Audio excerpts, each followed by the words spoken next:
Hello everyone, RateNK here with another episode of Revolution 3 for Minecraft 1.7.10. Last time we did a lot of exploration stuff with Chromaticraft, found some pretty, eye-catching lighting, and mostly got overwhelmed by choice. So, since I still haven't completely recovered from that, I'm going to drop Chromaticrafts for a little while and focus on some other things that I've been meaning to do.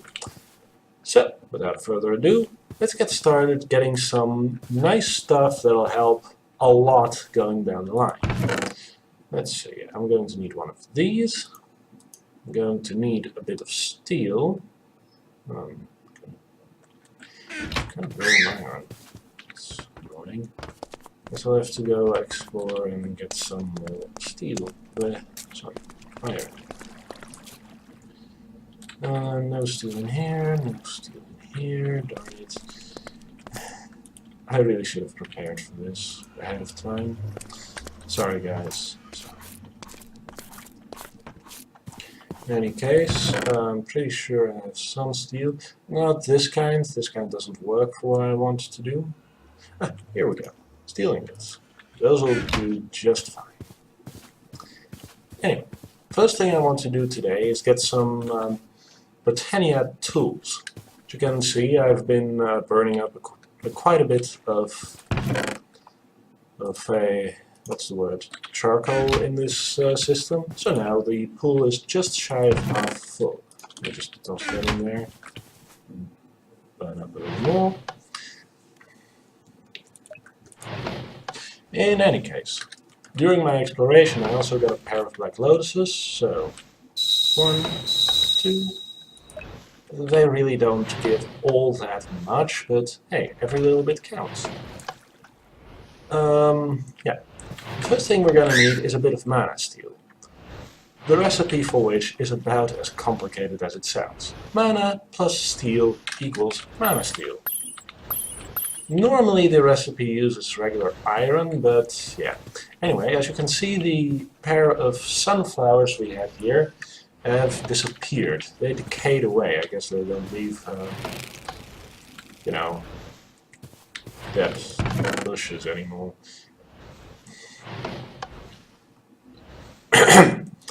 Sorry guys, I'm still starting up today. And next thing we need is a mana diamond. This is still just as easy as the previous recipe. Mana plus diamond equals mana diamond. As you can see, we didn't use a whole lot of the mana in there, which is good because we are about to drain it dry if we get the chance. And I think all the stuff went in here. Yes, it did. And next we're gonna need a little bit of living wood.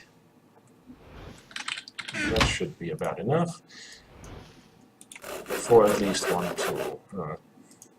Darn. Oh well.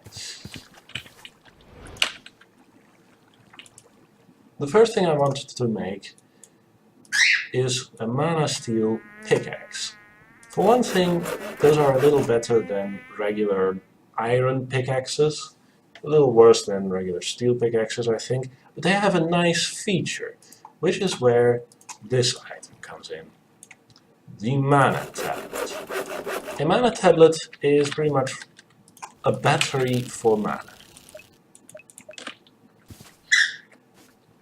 As you can see, now that I'm hovering my Wand of the Forest over this mana pool, it's got this little icon right underneath the status bar that says, that indicates a mana tablet pointing towards the pool.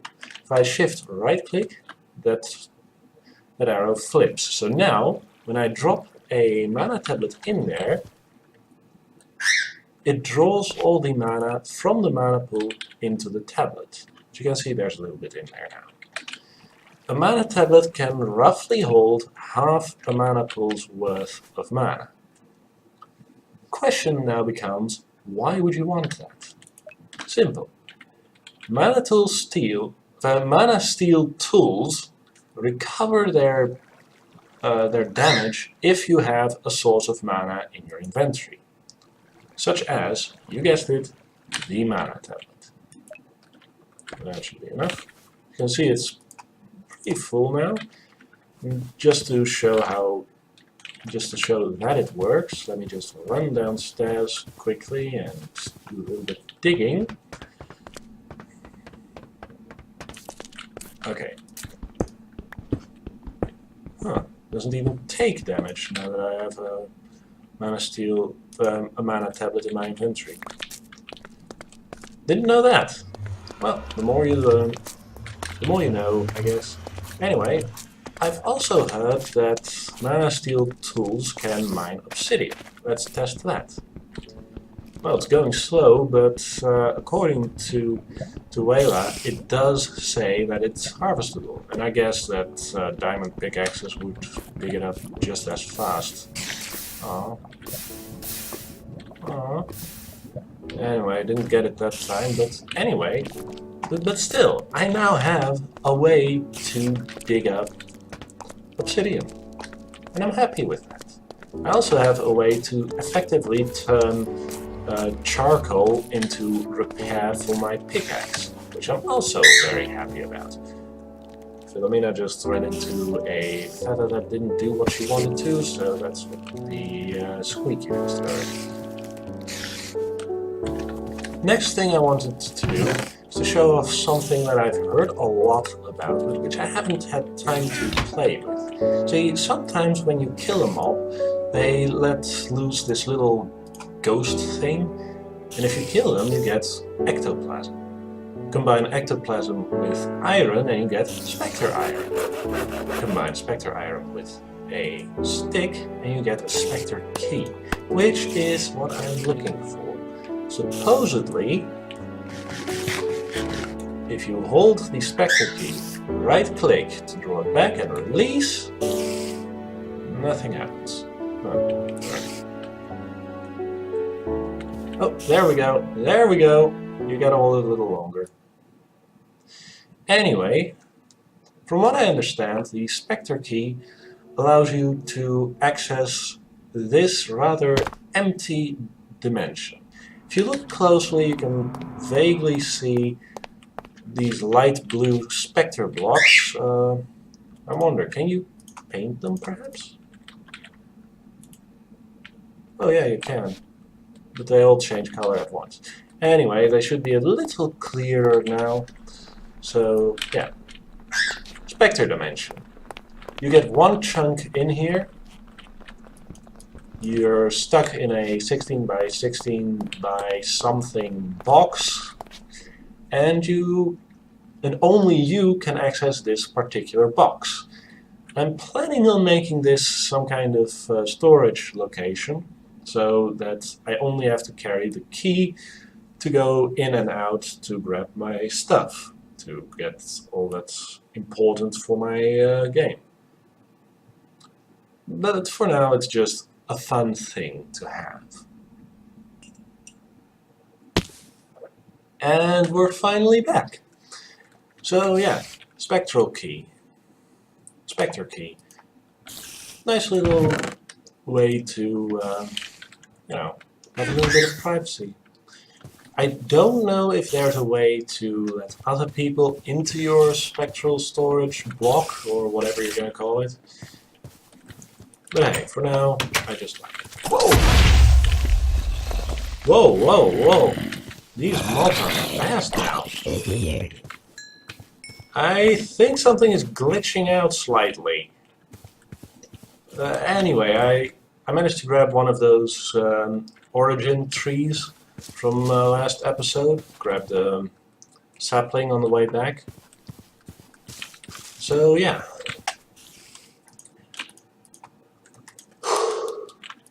With that surprise out of the way, I am going to need a bunch of leather for the next thing I wanted to do. A few episodes ago, I got started on immersive engineering, and I kind of forgot about it up till now. So yeah, the rest of this episode is going to be me setting up some basic, you know, immersive engineering stuff, digging out a whole lot of space to have that immersive engineering stuff in. Where did she go? Oh, there she is. And finally, do something that's actually a little more functional than storing stuff. First though, I'm gonna need a lot more space. Because even though I don't like to admit it much, this little room is not gonna be sufficient for what I'm planning. So, yeah. I also need to look into fixing a few bugs with this little thing. It's not generating as much power as it could, and I'm gonna need every little bit of it soon. So yeah, first things first, I'm gonna dig a whole bunch of space out. I'm planning to do it right underneath here. Use these support columns to keep it all from falling down. And I'll be back in a moment. So, way too much time later, and I've dug out a new room. As you can see, I've chosen a slightly different arrangement for the support columns. I put in a stone brick floor, both on this level and on the pre-existing level, because stone brick can hold its weight a little better than plain stone can. So, what's next? Next, we're going to make a tool that effectively will cut our material usage for iron and steel in half. We're going to make a metal press. Ta-da! Now, like with many of the things in immersive engineering, rather than just making the item in a crafting table and then placing it in the world, what you do is you make the ingredients for the item and then build it out in the world. Then it was two of these conveyor belts. Whoops, that's the wrong way. Let me see if I can turn that with the engineer's hammer. That goes in, that goes out. Actually, let's just turn it around. Makes a little more sense like that to me. Then a piston here, down that, and finally a heavy engineering block right up on top. Now I need to right-click one of these things. There we go, a metal press. But that's just half of what we need. To actually press metal, we need some dies or some shapes to press it in. Which is where, let me see if I can find them. Yeah, there's a lot of pressure-related stuff going on. Sorry, guys. I thought I'd be able to find them like this. Ah, here we go. The metal press molds. First one I'm going to make is the plate mold. For that I'm going to need some steel plates and an iron plate in the middle. Which is still really, really expensive for me because each metal plate costs me 2 of that particular metal.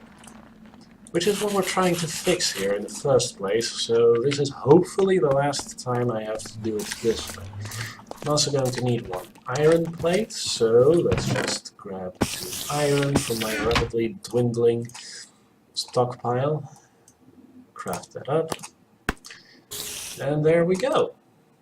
Now I just need to craft all that. Oop. This goes here. This goes to there, and there we go, a metal press mold plate. Now that we have that, we can just apply it to the press like that. And now, if we place a steel ingot on here, it should go through, but this machine needs power. Let me see if it can take, if it's got a specific... Yeah, it looks like it needs power from above, which is kind of messy, but who cares. To push power into there, all I really need to do is apply one of these up top. Let me just...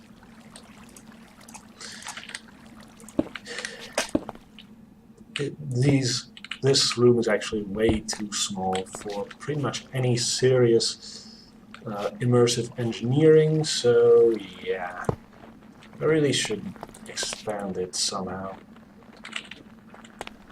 Which is also why I made the room downstairs all that much bigger.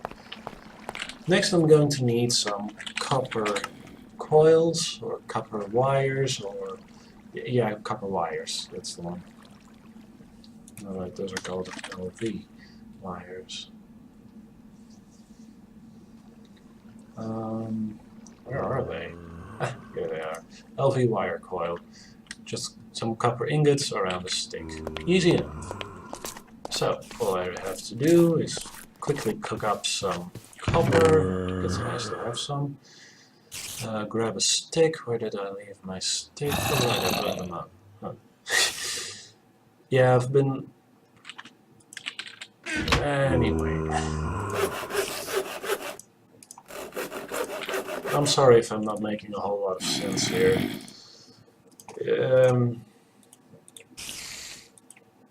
It's a thing I sometimes do, not making sense.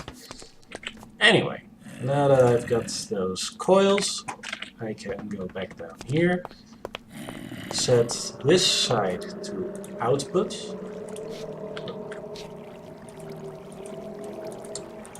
This is input, this is output, I think.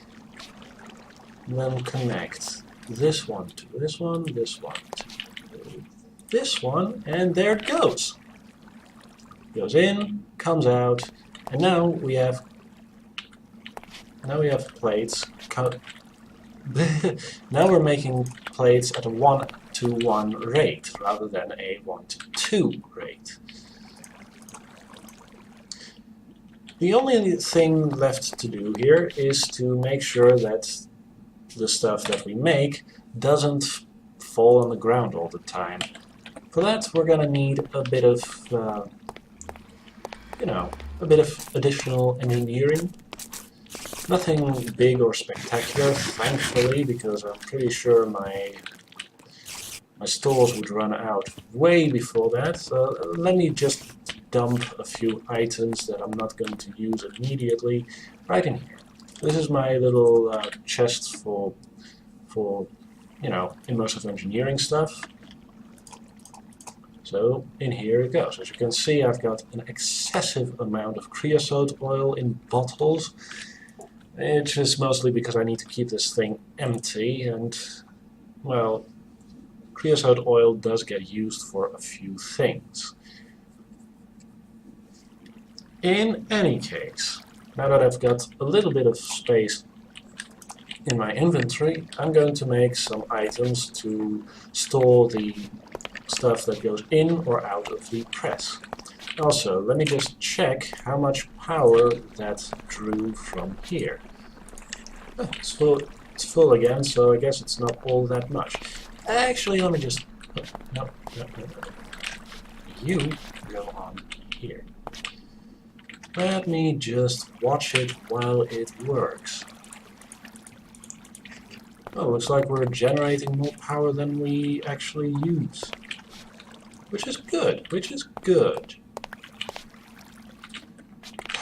Come on, stay on there. See, this is another reason why we are not quite done with this build yet. Right now, it's kind of tricky to get the stuff in.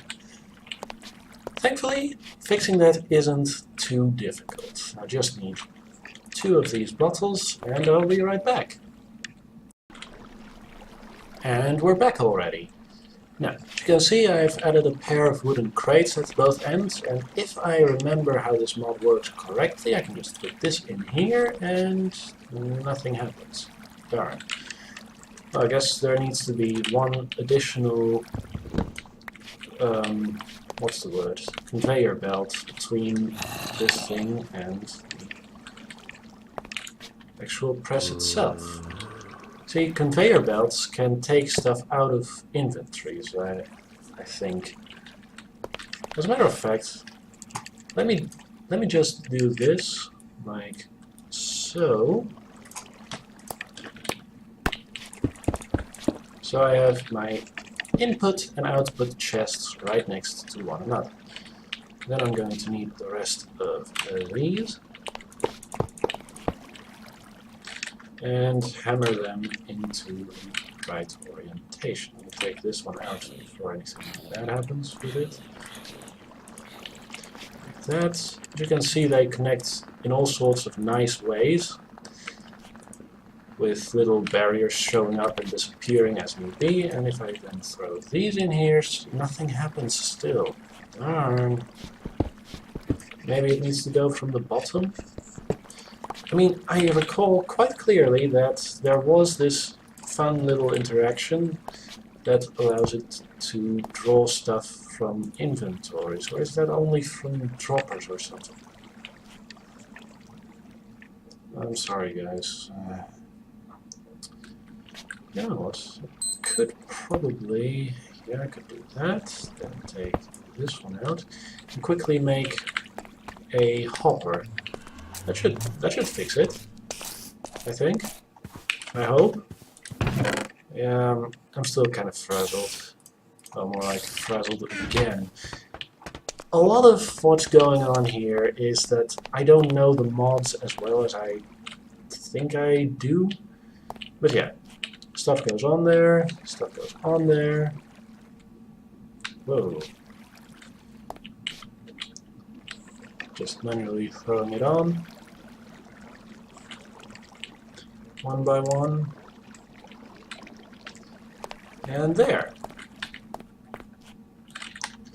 Let me check if this is still full. Yeah, it's full, it's full. This is working well. The output chest is at least working as I want it to work. However, now it's a matter of making the input chest work as well. So, for that, I'm just going to make myself a quick hopper. The recipe is altered, so you need those metal plates, which is why I'm actually pretty darn happy that I finally can make those at a one-on-one ratio, rather than needing to waste twice as much in terms of resources just to get what I need. Anyway, hopper down there, and there we go. Auto export for the steel, and it goes straight into the output chest. So this is now a semi-automated system to make me some plates, which is nice, which is very nice. Anyway, there was something I wanted to do with the water wheel, because the middle wheel, if you look very closely, it's a bit hard to see. If you look very closely over there, you can see that the middle wheel doesn't have water flowing over it. That's because I kind of borked the setup, and yeah. In any case, that's what I'm going to fix next, which is going to be frustrating as can be, so yeah. I'll probably be either utterly relieved that it's done by the time I get back, or I'll be swearing and cutting out a lot of recordings, but cutting out a lot of the recording just to make sure that this stays more or less PG-13. See you all in a bit. Okay, after a few frustrations with collapsing dirt and stuff not doing what it should darn well do, the water wheel is now functioning as it should have functioned the first time around, and I'm not going to mess with that one for as long as I can put it off. In any case, with that I think I'll stop the episode here. Next time we're going to finally look into getting some more permanent storage for all the creosote we're making here, rather than a chest full of bottles. I'm rating K, and well, I hope you all enjoyed. Let me know what you think in the comments. Let me know what you'd like to see next time. Let me know what you think would work well. Please, talk to me. I'm kind of lonely here. In any case, see you all next time. Bye!